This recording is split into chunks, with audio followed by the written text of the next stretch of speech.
50,000च्या सेविंगमधून 50 लाखाचा यशस्वी बिझनेस कसा उभारला ह्या सिरीजमध्ये आपलं स्वागत आहे. नमस्कार, मी ज्योती सोनटके.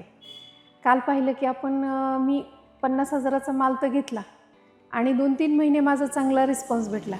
पण काही दिवसांनी साहेबांची पोस्टिंग आली आणि आम्हाला पुण्यात यावं लागले. पुण्यात आल्यावर मला सगळी जागा हे सगळं नवं. मग आता ह्या साड्यांचा माल मी कसा विकणार ह्याचं मला टेन्शन होतं. पण मी आजूबाजूला सांगितलं मी शिलाई करते. बायका मला भेटायला यायच्या, शिलाई पण करायच्या आणि त्यांनी पाहिलं की साड्याचं मटेरियल छान आहे, माझी विक्री चांगली होत होती. पण एक दिवस आमची घर मालकीण आली आणि म्हणली, मॅडम तुम्ही साड्या विकताय? मी म्हणलं नाही, घरातली घरात करते बिझनेस, म्हणजे मी एवढा मोठा नाही आहे माझा. तर म्हणले आमच्याकडे एक दुकान आहे, तुम्ही दुकान घ्या. तर मी म्हणलं दुकानाचं साहेबांना विचारावं लागेल.